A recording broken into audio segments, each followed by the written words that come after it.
I am standing in front of the mirror staring at my reflection. I am in total awe of myself.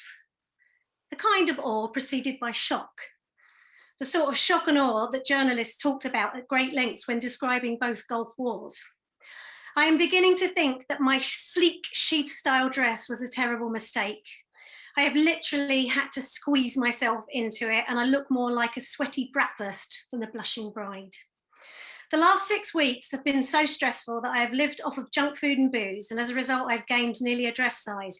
The fabric of the wedding gown is now rucking across my hips and stomach, and I don't so much have a cleavage as a boob spill on the scale of a major environmental disaster. I heard the stitches cracking as I pulled the zipper up, and I know that if I sit down, it's all over.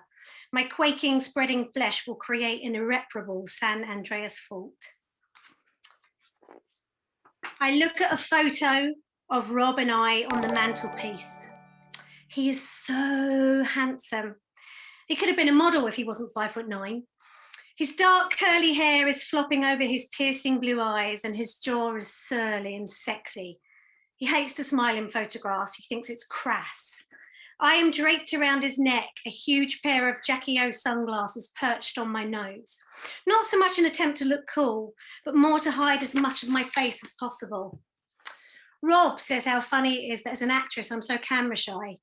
He doesn't understand that the only reason I like playing other people is because it gives me a break from being me. I am convinced that I won't be able to sleep unless I anaesthetise myself from the stress with a little more alcohol. So I nip out for a cheap bottle of plonk. I throw a bathrobe over my dress and take the 2-minute walk, or rather waddle, to our nearest convenience store.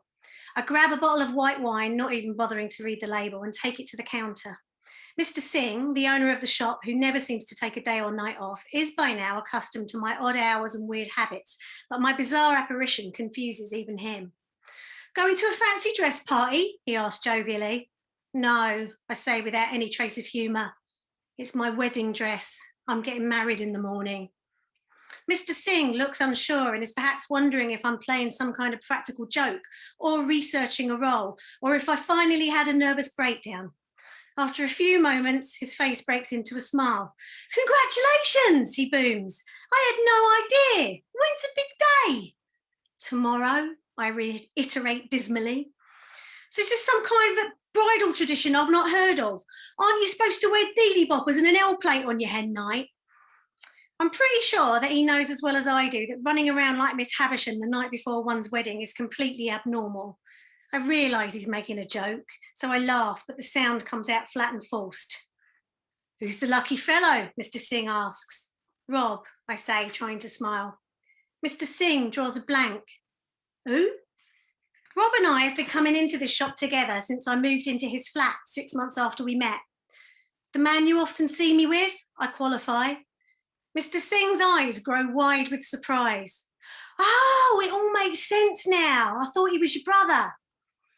I wonder what kind of image Rob and I must project for Mr. Singh to assume that we are siblings. Love's young dream, we are clearly not. Wait a minute, Mr. Singh says as I go to leave.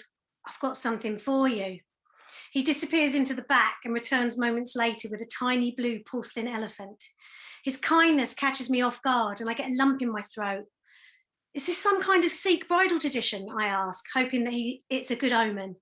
No, he laughs. Just some stock we couldn't get rid of from years ago. I told Hardeep that homewares would never sell.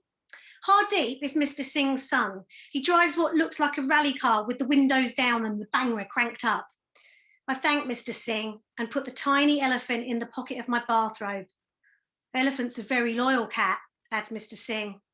I grasp this cool, smooth china tightly in my hot, sweaty fist, and I hope and I pray that Rob is my elephant.